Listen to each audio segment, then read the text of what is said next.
Hello everyone, welcome back to my channel. My name is Gabby if you are not familiar with me, and I love to talk all things personal finance, organization, and lifestyle.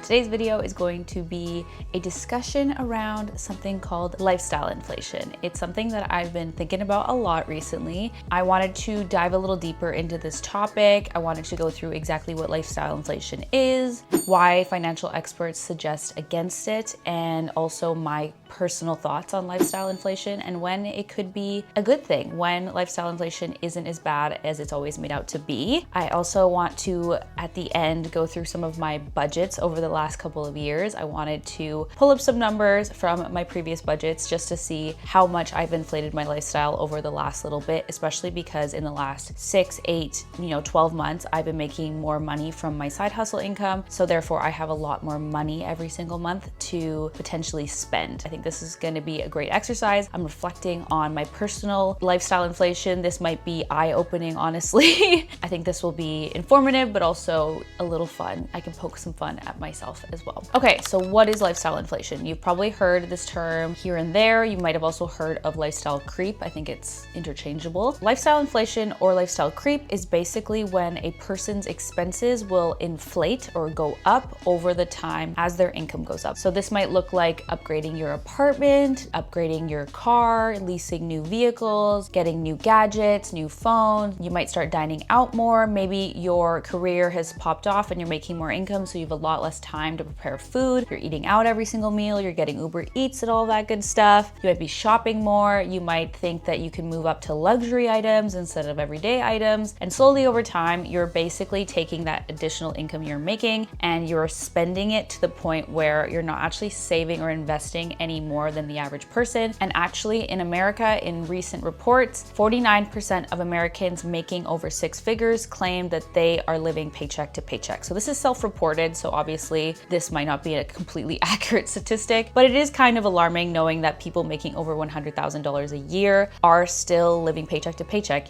spending every single dollar that comes in every single month, having little savings and having little investments for their future. And this can be caused by a number of varying things. Of course, the cost of living has gotten absolutely insane these days, but there are definitely ways to live on a lower income than $100,000 a year. So unless it's a single income family with lots of kids and things like that, I think we can all assume that people living paycheck to paycheck making over $100,000 a year are likely just not making very good financial choices and have allowed this concept of keeping up with the Joneses to affect the way that they're spending their money every single month. And this can also happen especially when you have colleagues at work that are living the same sort of lifestyle. When you're trying to keep up with people around you, you might have friends who are making more money. You might feel pressure from society to buy a house just because everyone else is doing it. And this can sort of eat into the amount of money that you're able to save and invest every single month. Why do experts recommend avoiding lifestyle inflation at all costs? If you are spending every additional dollar that is coming in, that is a lost opportunity for you to be saving and investing for your future. If you do not have a very sturdy savings net to catch you in certain scenarios where you might need it, you could be putting yourself at financial risk for things like a job loss, some sort of medical emergency. There are a lot of things that can happen in life, and if you do not have money set aside for just in case scenarios, you could be putting yourself in a very dangerous situation. And to add on to that, if you're not investing, you're missing out on an opportunity to secure your future in retirement. I will put a chart up here on the screen. This comes from The Money Guy here on YouTube. I absolutely love them. And they have a wealth calculator where you can basically determine every single dollar that you invest at a certain age, how much that could become by the time you turn 65. By not taking advantage of your younger years and investing in those younger years, you're making it a lot harder on yourself to secure your retirement in the future because you're going to have to put away a lot more money in the future. And I know a lot of people assume that they're going to be making more money in the future and that they're going to be able to put more money away in the future. But if you are continuously a victim of lifestyle inflation, then there is a good chance that that sort of lifestyle is going to stick around with you even when you make more money. It's really hard to backtrack and go back to a life of less, to a life of being more frugal when you're not used to it, when you're used to a big home, a nice car. It's really hard to scale that back. Can it be done? Absolutely. but no one wants to reduce their lifestyle. They always want to be moving in a positive direction and moving forward with their life. Obviously, lifestyle inflation can reduce your financial security. And then on top of that, this also keeps you in the rat race, they call it. It basically means that you're always chasing for more and more money. It creates this sort of cycle where you feel like you're constantly seeking more. I can't remember the statistic, I don't have it in front of me right now, but it's a lot of high income earners don't say that they're happy with their income. They're always looking at that next point. You can ask somebody who makes 500K a year who wants to make $1 million a year. You'll ask somebody who makes like 200K a year and they're looking at, oh, if I make 300K a year, that's when I'll be happy. And it creates this ever evolving cycle where no one actually feels fulfilled and secure with their money because they're constantly feeling like, I don't know why, but I can't make my credit card payments. I can't put money aside. I'm not investing right now. And this is all to do with that lifestyle inflation. So now that we've defined lifestyle inflation and we've talked about why we should definitely avoid it, I just want to give a little bit more of a personal context on this topic. So when I first started my career, I got into a lot of financial content online, and they all talked about how lifestyle inflation should be avoided at all costs. And a way that you can build wealth and secure wealth is by taking every raise you get, a lot of the bonus income that comes in every year, and using that for savings and investments. So something I did very early on was I started my automatic savings and my automatic investments that I do every single paycheck. Basically, every time I get paid, I put a little bit of money away into savings and investments. And I've done that since I started my career. And over the course of my career, as I would get a raise, instead of saying, hey, I can spend more money, what I would do is I would add that additional income I was making and put it into a larger deposit every single paycheck into my savings and into my investments. For example, I think I started off with a $100 investment deposit, maybe like a $100 savings deposit. And then over time, say I get a $50 raise, then that $50 would be added to my savings and my investments. This basically prevents me from going through lifestyle inflation. I would do my best to obviously not overspend on my credit cards, and this way I could keep my lifestyle at the exact same rate. However, things happen and sometimes you do have to inflate your life. So I lived in a awful basement suite, for example. When I first moved to Vancouver, that basement suite was around $800 a month, and me and my roommate absolutely hated it. We had the worst time there. There was no light. There was virtually no windows in this place. It was awful. The ceilings were like 6 foot tall. It was the worst time of my life. So we both agreed we are okay with spending more every single month to secure a place that we both really loved and felt happy in. It was worth it for us. We had both been kind of low-key depressed in that place, and I'm actually shocked we didn't break our lease there, to be completely honest. We also had awful landlords, but that's a whole other story. The next place we moved into, my rent went from being $800 a month to $1,360, which is actually more than I currently pay for rent. So this was a big jump. And this was also 2019, 2020. So my income wasn't as high as it currently is. And this was something that I hummed and hawed about. We found a perfect apartment. It was absolutely gorgeous. We probably could have found something a little bit cheaper, but we both fell in love with this place and we decided to go for it. Don't get me wrong, it was absolutely worth every single dollar compared to that first place, but it was definitely a really difficult transition. I found it really hard to strip back my spending on things like shopping and eating out and groceries and entertainment and all those things. It's so true. You really get used to a certain lifestyle. You get used to the indulgences in life, and having to strip that back, even if it means you're getting a nicer place to live in, can be really difficult. And this is around the time that I started racking up my credit cards a little bit more every single month. I had probably $2,000 to $3,000 every single month, at least on credit card, and I wasn't paying my full statement balance. So this is when I started doing credit card fees. I was paying credit card fees and trying to convince myself it wasn't that big of a deal because it was only $50 here or $60 there. I actually got into a really bad cycle where I consistently was doing this. I had built up my credit cards to a point enough where I couldn't really strip back my lifestyle enough to pay my credit cards off. And this actually put me in a really bad financial situation for quite a while. Was I still contributing to my investments and my savings? Yes, I was, because I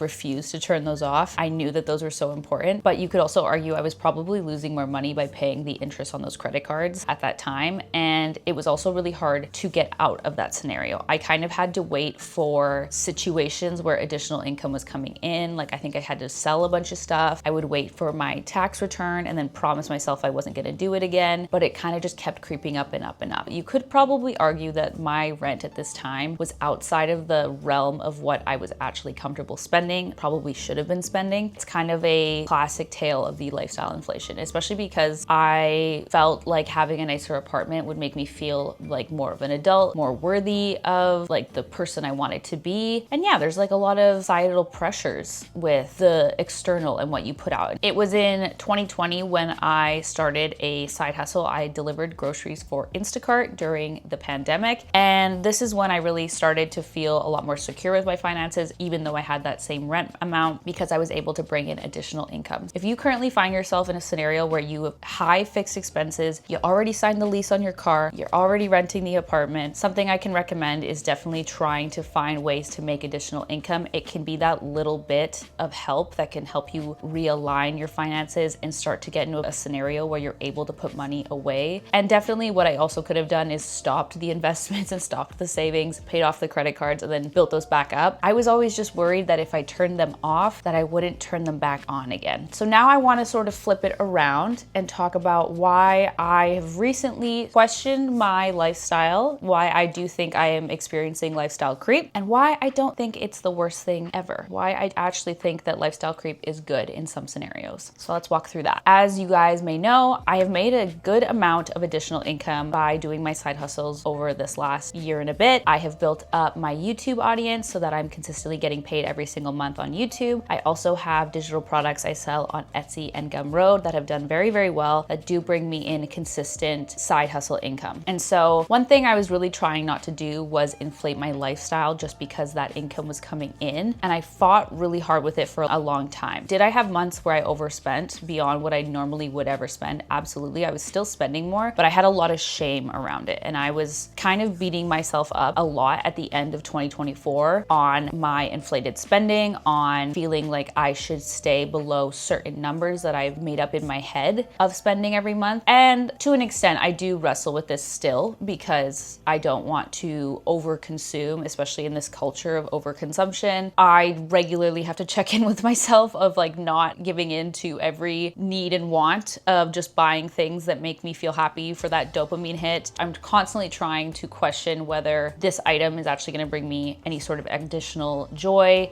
Is it something I'm actually going to use? Is it something that's going to stay with me for a long time? I don't want to add waste on this planet if I don't need to. But at the same time, I do think that there is a lot of value in spending more money when doing so responsibly. There is no other point of making money than to spend it. Like the whole purpose of money is to spend it. And I think a lot of people, especially people who get into the FIRE community, can build this really toxic relationship with spending money to the point where it actually prevents them from enjoying their money even once they have enough. I think it's super common for really frugal people to get to a point where they actually could retire and enjoy their money and do so in a way that's luxurious and means, you know, nice vacations, and you could buy a nicer home and you could enjoy your money more, but they like to hoard it because that's all that they've done. And I think building a healthy relationship around money includes knowing when and how to spend your money in a way that provides value to your life. I personally think that a ratio-based savings and investment rate is an amazing thing that we should all have a better look at. By breaking down how much you save and invest on a percentage of how much you earn, you can actually anticipate whether or not you're putting enough money aside for your future and whether you have enough money currently for emergency situations. So obviously, first tip is going to be making sure you have an emergency fund. 3 to 6 months of expenses is what is told by most professionals. I would say aim for about 6 months. Take how much money you need to spend every single month on your fixed costs and times that by 6 for 6 months. And that's what you should have in an emergency fund. Beyond that, I would look at your investment rate. So basically, how much money are you setting aside into an investment account for your future? If it is below 15%, I would definitely aim to increase that before even considering inflating your lifestyle at all. And then beyond that, I would actually say aim for 25%, 30%. You could even go 40% if you have a higher income. By setting aside 25 to 40% of your current income at a younger age, you are basically making it easier for yourself in the future where you won't have to put as much money into investments to get to the same total amount of money in your retirement. That's why I'm prioritizing a 30% plus investment rate. I am trying to put more money in now while I am still younger and especially because I do want a family in the future. And I know that once a family comes into the picture, there's a likelihood that I won't be able to save and invest this much money. So once I am able to hit that investment rate, whatever I do with the additional amount of income I have left over, I don't really care too much. I am hitting my financial goals automatically with the systems I have set up, as long as I am making that money from my side hustle income, to the point where I don't really need to worry too much if my lifestyle is inflating, because I'm allowing myself to do so. I don't think you need to save and invest 60-70% of your income unless you are trying to retire early. By knowing what your financial goals are and what you're looking for in the future, you can actually set a specific number of how much money you need to be putting aside. And then whatever money is left over from that is your money that you get to do whatever you choose with. The one thing I will say is definitely try to prioritize spending your money where it matters the most to you. Picking things that actually genuinely bring you joy, picking things that improve the quality of your life. I know that there are certain things that I have done spending wise that have significantly improved my quality of life, that generally align with my values, and I would never go back and say that I should be putting that money into investments instead, because I know that I'm already covering my bases financially. I think there's a lot of value in knowing how to spend money in a way that actually brings you joy and that makes you a happier, more well-rounded person. Also, you could argue a lot of spending can actually bring you more money. So for example, I am moving to a new apartment soon.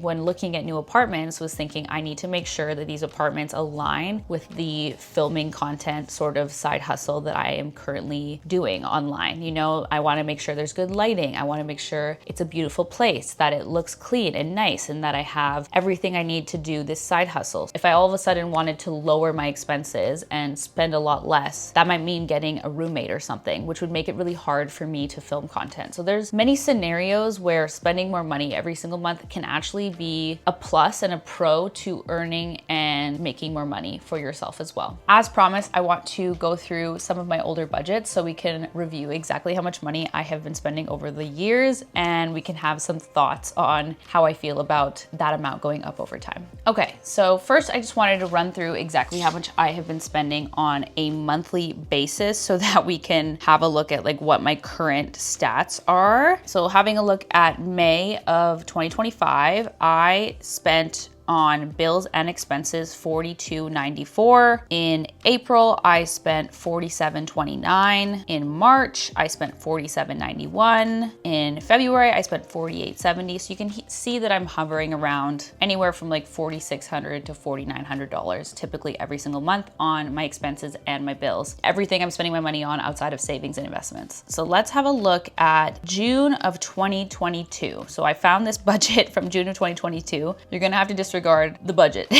This was a really poorly done system, I'm not gonna lie. Basically every single month was a separate Google sheet, so there was no continuity at all. But you can see here that I have my total budget and total actual spending, so that is everything all in. And then I have like my flex budget and my flex actual spending, which I believe was removing some of my fixed costs, if I'm not mistaken. Oh, okay, so the flex spending was me removing random larger expenses. My total actual spend, subtracting off my car insurance that was due that month, I had spent $41.51, which is actually not that much lower than I currently spend. I was actually shocked to see this. I was like, did I have any business spending that much money? Especially when you add in the BMW insurance. Like, let's see that. Yeah, so I spent a total of $7,000 in this month here in 2022. And if you go to my income, so this was June, yeah, my total income was $49.63. So I was spending over what I made, which I do not ever do anymore, ever. I did have sinking funds at this time. I had a lot of sinking funds. You can see over here, all of my sinking funds are right here at this time. So I had $19,000 in my emergency fund, which is incredible. Yeah, so that's why like I don't think I necessarily put myself in credit card debt at this point, but you can see that I actually was spending in the same sort of realm of what I'm currently spending. So in this month, I spent $393 on groceries, which is a lot less than I currently spend. Spent a lot on transportation, only $32 on coffee, only $61 on takeout. Drinking, I spent $243. I was a little bit more of a party girl in this era. Personal spend, I spent $863, which is very high. This is like a bad month for me, even to this day. My cat, I spent $85. My BMW car insurance was $3,600. Birthday gifts, $150, $95 on gifts, $400 on David.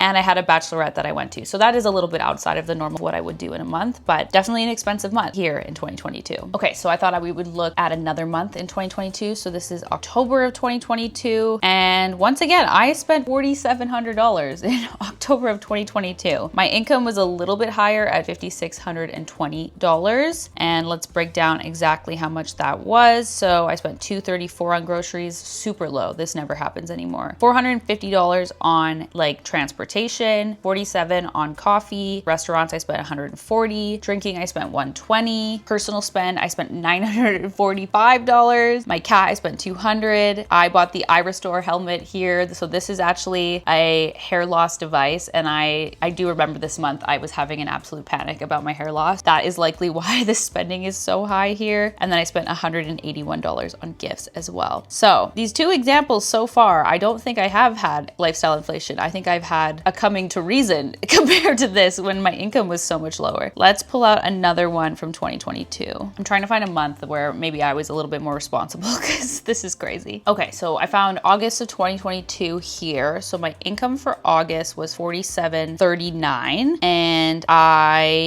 if you're curious why I made $23,000 in July of this year, I had sold my car. So this was the sale of my previous car before I got my new car. And yes, August, I made $4,739. So my total spending for that month was $32.32, which is a lot better than those other ones. Is it still very close to how much I make? Too close for my personal liking? Yes, absolutely. I spent $330 on groceries, $275 on transportation, $26 on coffee, $120 on takeout or restaurants, $155 on drinking, personal spend $754, my cat $22, and then Botox $464. All in all, I would say I don't think my spending is that much different. Like I was consistently spending a lot on personal spend. Of course, this could be literally anything personal spend. So this is anything that doesn't fit in those other categories. But you know, I regularly try to keep my shopping at least below like $800, at least.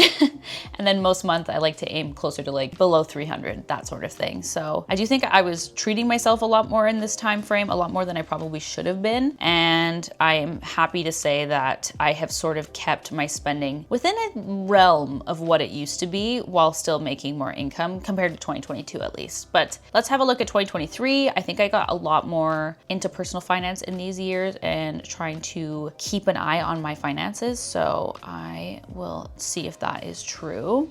I don't think this tracker has like a total of my expenses and bills put together, but we can kind of line them up here and maybe I'll just add a column and total them. This is one of the older budget trackers I used to use that is from Etsy. So I'm gonna go equal sum of this guy and this guy, and we're gonna autofill. Okay, in 2023, in the month of January, I spent $3,000. In February, I spent $8,000. If I'm not mistaken, I believe I booked a flight and some accommodations to a trip to Greece. So that's probably why this is so high. Then I spent $4,000, then I spent $4,000, then I spent $5,500, then I spent $8,000, then I spent $4,000, $4,655, $33, $4,610, $72, and $1,937. So honestly, I'm kind of shocked that I think I always thought I was a little bit more financially responsible than I was. Like I was regularly spending $4,000+ every single month, which is actually really close to what I've been spending recently. So this is actually kind of shocking in the opposite direction of what I thought I was going to see, if I'm being completely honest. Okay, and let's have a look at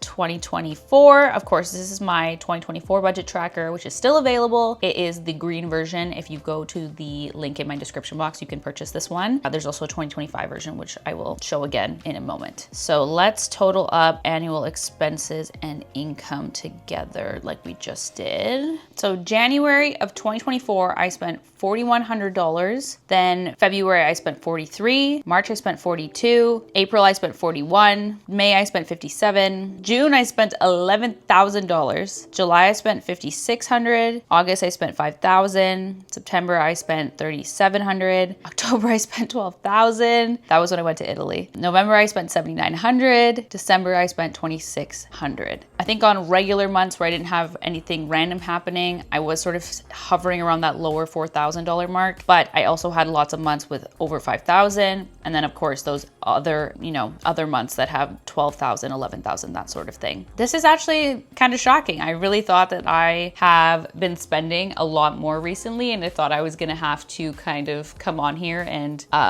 explain myself as to why I've been spending more money, but I don't think I've ever done this exercise where I've gone through like really old budgets up to today. So this is actually super helpful. I think obviously if I'd gone to before 2022, so that's when I had that older apartment, that was considerably more money than I currently am spending. So there is a good chance that those budgets meant a lot less spending on day-to-day expenses and a lot more spending on rent and things like that. This is my current 2025 budget tracker, and my current expenses for the year are sitting at about 18,524. My goal for this year is to spend less than, what did I say, $40,000 on my expenses, which is something I'm trying to do because I spent $52,000 last year, and in 2023 my total came to $42,000. So I thought maybe I should aim for spending a little bit less than $40,000 ideally. We also didn't have a big trip booked for this year, so I thought that this would be a lot more feasible, just because a lot of my spending on these like years where I have a big trip is due to going on travel and trips. So like this year, for example, this was going to Greece. I actually went to Greece in June, so that's likely why that month was also really high. So travel seems to be one that really spikes my spending. Wow, I really thought that I was gonna have a different outcome for this video.